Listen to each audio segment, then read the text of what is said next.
வணக்கம். இது கொஞ்சம் யோசிச்சு பாருங்களேன். உங்க மனசு ஒரு குரங்கு மாதிரி ஒரு கிளையில இருந்து இன்னொரு கிளைக்கு தாவிக்கிட்டே இருக்கிற மாதிரி எப்போவாது ஃபீல் பண்ணிருக்கீங்களா?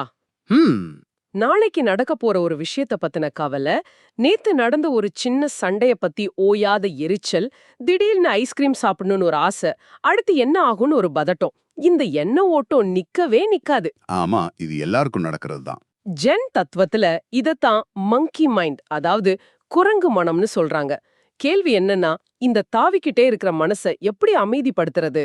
இது ஒரு பெரிய கேள்வி மாதிரி தெரியலாம், ஆனா இதுக்கு ரொம்ப எளிமையான, அதே சமயம் ரொம்ப சக்தி வாய்ந்த ஒரு பதில ஏக்நாத் ஈஸ்வரனோட தி மந்த்ரம் ஹேண்ட்புக் அப்படிங்கிற புத்தகம் கொடுக்குது. ஓகே. நீங்க எங்களோட பகிர்ந்துகிட்ட இந்த புத்தகத்தோட குறிப்புகளை வச்சு பார்க்கும்போது, மந்திரம் அப்படிங்கிறது நம்ம மனசுக்கும் உணர்ச்சிகளுக்கும் ஒரு ஃபர்ஸ்ட் எய்ட் கிட் மாதிரி பயன்படுதுன்னு சொல்லலாம். ஃபர்ஸ்ட் எய்ட் கிட் நல்லா இருக்கு. இன்னைக்கு நாம செய்ய போற இந்த ஆழமான அலசல்ல இந்த புக்கு சொல்ற மந்திரம்ங்கிற கருவி நிஜமாவே என்ன, அது எப்படி நம்ம வாழ்க்கையில பயன்படுத்துறது, நம்மளோட அன்றாட பிரச்சனைகள்ல இதை எப்படி கை கொடுக்கும்னு விலாவாரியா பார்க்க போறோம். இதுல எனக்கு ரொம்ப இன்ட்ரெஸ்டிங்கா பட்ட விஷயம் என்னன்னா, இது வெறும் ஆன்மீக பயிற்சி மட்டும் இல்ல. கரெக்ட். இந்த புத்தகத்துக்கு முன்னுரை எழுதின டாக்டர் டேனியல் மோவன்ஸ்டீன் ஒரு நியூராலஜிஸ்ட். அவரு மந்திரத்தை திரும்ப திரும்ப சொல்றது நம்ம மூளையோட செயல்பாடுகளை எப்படி பாதிக்குதுன்னு அறிவியல் பூர்வமா விளக்கியிருக்காரு. ஆமா. சோ பழங்கால ஞானமும் நவீன அறிவியலும் சந்திக்கிற அந்த புள்ளியத்தான் நாம இன்னைக்கு தோண்டி துருவி பார்க்க போறோம். வாங்க ஆரம்பிக்கலாம். சரி, முதல்ல மந்திரம்னா என்னன்னு சிம்பிளா புரிஞ்சுக்கலாம். இந்த புக் சொல்றபடி மந்திரம்ங்கிறது ஒரு சக்தி வாய்ந்த ஆன்மீக ஃபார்முலா. ம். இத நம்ம மனசுக்குள்ள மௌனமா திரும்ப திரும்ப சொல்லும்போது அதை நம்மளோட உணர்வு நிலையே மாத்திர சக்தி கொண்டது. இதுல எந்த ஒரு மேஜிக்கும் இல்ல. இது முழுக்க முழுக்க ஒரு பயிற்சி தான். பயிற்சி. நம்ம கடவுள்னு சொல்றதோ, பிரபஞ்ச சக்தின்னு சொல்றதோ, இல்ல நமக்குள்ள இருக்கிற ஆத்மான்னு சொல்றதோ, அந்த உயர்ந்த சக்தியோட ஒரு சுருக்கமான பவர்ஃபுல் வடிவம் தான் மந்திரம். ஓகே. இது கேக்க நல்லா இருக்கு. ஆனா இது எப்படி வேலை செய்யுது? மனசுல ஒரு வார்த்தையை திரும்ப சொல்றதுனால எப்படி இவ்ளோ பெரிய மாற்றம் நடக்கும்? அது வேலை செய்யற விதம் ரொம்ப நேரடியானது. இப்போ நம்ம மனசு சம்பந்தமே இல்லாத 100 விஷயங்களுக்கு நடுவுல தாவிக்கிட்டே இருக்குன்னு வச்சுப்போம். ஆமா, எப்பவும் அப்படிதான் இருக்கு. நாம மந்திரத்தை திரும்ப திரும்ப சொல்ல ஆரம்பிக்கும் போது அந்த எல்லா கவனத்தையும் ஒரே ஒரு சின்ன சொற்றொடர் மேல திருப்புறோம். இது மனசோட வேகத்தை குறைக்குது. ஓகே. இது மேலோட்டமா புரியுது. ஆனா அறிவியல் ரீதியா இதுக்கு ஏதாவது விளக்கம் இருக்கா? மூளைக்குள்ள என்ன நடக்குது? நிச்சயமா. அதான் இதுல சுவாரஸ்யமே. இத நியூரோ சயின்ஸ் பார்வையில பார்த்தா, எம்ஆர்ஐ ஸ்கேன் ஆய்வுகள் என்ன சொல்லுதுன்னா, நாம் ஒரு விஷயத்துல தீவிரமா கவனம் செலுத்தும் போது நம்ம மூளையோட முன்மடல் மற்றும் பக்கவாட்டு மடல் பகுதிகளில் இருக்கிற குறிப்பிட்ட நியூரான் நெட்வொர்க்ஸ் தூண்டப்படுது. Frontal and parietal lobes. ஆமா, இந்த பகுதிகள் தான் நம்மளோட செலக்டிவ் அட்டென்ஷன், அதாவது தேவையற்றதை ஒதுக்கிட்டு தேவையானதை மட்டும் கவனிக்கிற திறனுக்கு பொறுப்பு. அப்ப நீங்க சொல்றத பார்த்தா இது வெறும் மன அமைதிக்கு மட்டும் இல்ல, நாம நம்ம மூளையோட கவன மையம்னு சொல்ற ஒரு முக்கியமான பகுதிக்கு நேரடியா பயிற்சி கொடுக்கற மாதிரி இருக்கு. Exactly. So it's less about spirituality and more like a workout for the brain's focus muscle. அப்படிதானே? கரெக்டா சொன்னீங்க. புத்தகம் இத ஆன்மீக ரீதியா அணுகுனாலும் அதுக்கு பின்னாடி இருக்கிற மெக்கானிசம் ஒரு தூய்மையான அறிவாற்றல் பயிற்சி தான். கவனச்சிதறல்களை எப்படி புறக்கணிக்கிறதுங்கிற உங்க திறனை நீங்க நேரடியா பலப்படுத்துறீங்க. இன்னைக்கு இருக்கிற டிஜிட்டல் உலகத்துல இது ஒரு சூப்பர் பவர் மாதிரி. ஆமா, உங்க மனசுல ஓடுற எண்ணங்கிற டிராஃபிக் ஜாம் நடுவுல மந்திரம் ஒரு அமைதியான பாதையை உருவாக்குது. இந்த சயின்ஸ் மற்றும் கான்செப்ட் புரியுது. ஆனா இப்போ இத கேட்டுக்கிட்டு இருக்கிற ஒருத்தர், சரி நான் இத முயற்சி பண்ணி பார்க்கணும்னு நினைச்சா முதல் படி என்ன? இந்த தியரிய எப்படி பிராக்டிஸா மாத்துறதுன்னு புக்ல என்ன சொல்லிருக்காங்க? புக்ல சில ரொம்ப சிம்பிளான ஸ்டெப்ஸ் கொடுத்திருக்காங்க. முதல் படி உங்களுக்கு மனசுக்கு நெருக்கமான ஒரு மந்திரத்தை தேர்ந்தெடுக்கிறது. சரி. எல்லா மதங்கள்லயும் சக்தி வாய்ந்த மந்திரங்கள் இருக்கு. உதாரணத்துக்கு கிறிஸ்தவத்துல இயேசுங்கிற பேரே ஒரு மந்திரம் தான். கத்தோலிக்கர்கள் ஆவே மரியாவை பயன்படுத்துறாங்க. இஸ்லாம்ல அல்லாஹ் அல்லது பிஸ்மில்லான்னு சொல்றாங்க. பௌத்தத்துல ஓம் மணி பத்மேஹூம். இந்து மதத்துல மகாத்மா காந்தி பயன்படுத்தின ராம ராமா மாதிரி நிறைய இருக்கு. உங்களுக்கு எந்த ஆன்மீக பாதையில நம்பிக்கை இருக்கோ அதிலிருந்து ஒன்ன தேர்ந்தெடுக்கலாம். ஆமா. சரி, ஒன்ன செலக்ட் பண்ணியாச்சு. அதுக்கப்புறம் ரெண்டாவது முக்கியமான ரூல், ஒரு மந்திரத்தை தேர்ந்தெடுத்த பிறகு அதை மாத்தவே கூடாது. ஓ, மாத்தக்கூடாதா? ஆமா, ஆசிரியர் இதுக்கு ஒரு அருமையான உதாரணம் சொல்றாரு. பல இடங்கள்ல ஆழம் இல்லாத சின்ன சின்ன குழிகளை தோன்ற ஒருத்தர் தண்ணியை கண்டுபிடிக்கவே முடியாது. ஆனா ஒரே இடத்துல விடாமுயற்சியை ஆழமா தோண்டுனா நிச்சயம் தண்ணி கிடைக்கும். அதே மாதிரிதான் மந்திரமும். புரியுது. மூணாவதா, மந்திரத்தை மனசுக்குள்ள மௌனமா சொல்றதுதான் ரொம்ப எஃபெக்டிவ். நடக்கும்போது, கியூல நிக்கும்போது, பாத்திரம் கழுவுற மாதிரி மெக்கானிக்கலா வேலை செய்யும்போது, முக்கியமா தூங்க போறதுக்கு முன்னாடி இதை சொல்லலாம். அந்த மாற்றவே கூடாதுங்கிற பாயிண்ட் ரொம்ப இன்ட்ரெஸ்டிங்கா இருக்கு. ஆனா ஒரு சந்தேகம் வருது. சொல்லுங்க. ஒருத்தர் ஒரு மந்திரத்தை செலக்ட் பண்ணிட்டு சில வாரங்கள் கழிச்சு அது தனக்கு செட் ஆகலேன்னு ஃபீல் பண்ணா என்ன பண்றது? நீங்க வாழ்க்கை முழுக்க இதுல லாக் ஆயிட்டீங்கன்னு ஆசிரியர் சொல்றாரா? இல்ல ஏதாவது ஒரு கிரேஸ் பீரியட் இருக்கா? நல்ல கேள்வி. ஆசிரியர் நேரடியா கிரேஸ் பீரியட் பத்தி பேசல. ஆனா, தேர்ந்தெடுக்கும் போதே கவனமா இருக்கணும்னு சில எச்சரிக்கைகள் கொடுக்கறாரு. அதிலிருந்து உங்க கேள்விக்கான பதில் கிடைக்கும். ஓகே. முதல்ல, அமைதி இல்ல சந்தோஷம் மாதிரியான அழகான வார்த்தைகளை நாமளே மந்திரமா உருவாக்கிக்க கூடாதுன்னு சொல்றாரு. ஏன்னா, பல தலைமுறைகளா பயன்படுத்தப்பட்டு நிரூபிக்கப்பட்ட சக்தியோட இருக்கிற ஒரு மந்திரத்துக்கு ஆழமான வேர்கள் இருக்கும். அந்த வேர்களோட சக்தி நமக்கும் கிடைக்கும். சரி. ரெண்டாவதா, ஒரு மந்திரம் ரொம்ப கவர்ச்சியா இருக்கு, கேட்க நல்லா இருக்குங்கிறதுக்காக மட்டும் அதை தேர்ந்தெடுக்காதீங்கன்னு சொல்றாரு. உதாரணத்துக்கு, அல்லாங்கிற வார்த்தை சிலருக்கு பாலைவனத்தையும் ஒட்டகங்களையும் பேரீச்ச மரங்களையும் ஞாபகப்படுத்தலாம். ஆனா அந்த ஈர்ப்பு சில வாரத்துல போயிடும். உங்களுக்கு உண்மையிலே மனசுல பதியிற ஒன்னத்தான் தேர்ந்தெடுக்கணும். ஓகே. இது ஒரு முக்கியமான பாயிண்ட். வேற ஏதாவது எச்சரிக்கை இருக்கா? ஆமா, கடைசி எச்சரிக்கை கொஞ்சம் ஆச்சரியமா இருக்கலாம். ஓம்ங்கிற மந்திரத்தை மட்டும் தனியா பயன்படுத்த வேண்டான்னு அவர் அறிவுறுத்துறார். என்னது? இருங்க. ஓம் தான் உலகத்திலேயே ரொம்ப பிரபலமான மந்திரங்கள்ல ஒண்ணு. அது ஏன் தனியா பயன்படுத்த வேண்டான்னு சொல்றாரு? அது ரொம்ப சக்தி வாய்ந்ததுனாலயா?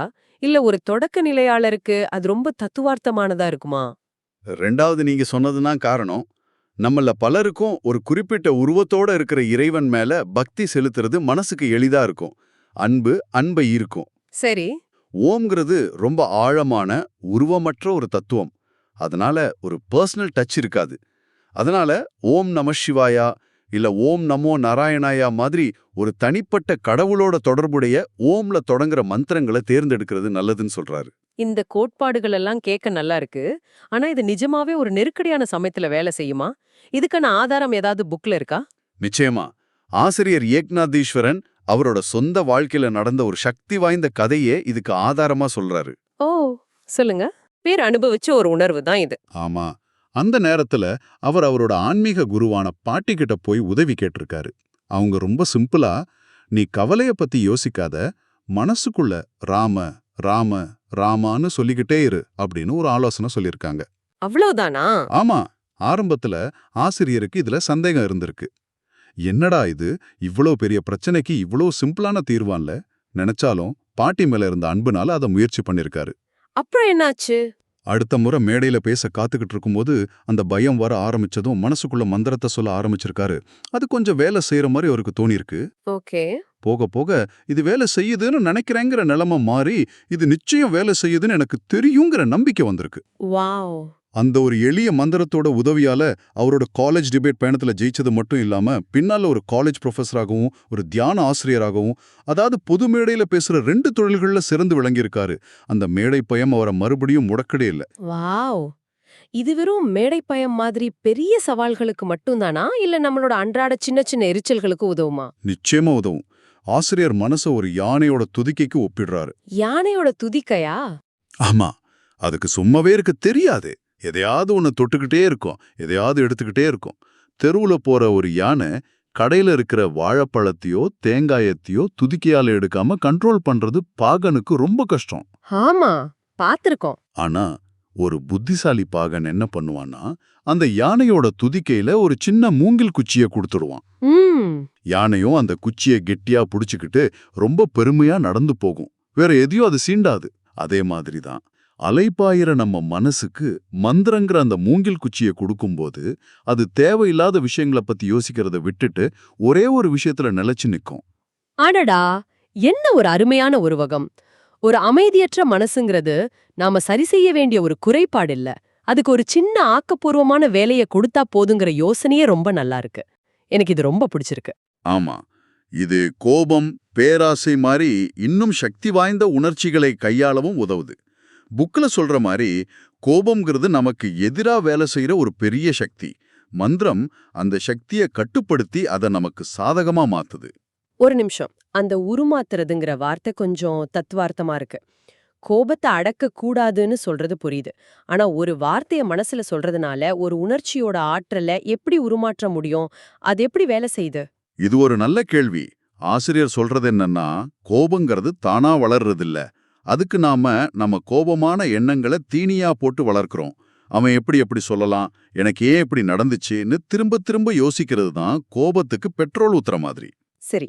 மந்திரம் என்ன பண்ணுதுன்னா, அந்த கோபமான எண்ணங்களுக்கு பதிலா அது உட்கார்ந்துக்குது. அது கோபத்தோட சக்திய மாயமா மறைக்கல. ஆனா அந்த சக்திய அழிவுகரமான சிந்தனைகள்ல இருந்து ஆக்கப்பூர்வமான ஒரு கவனத்துக்கு திசை திருப்புது. ஓ!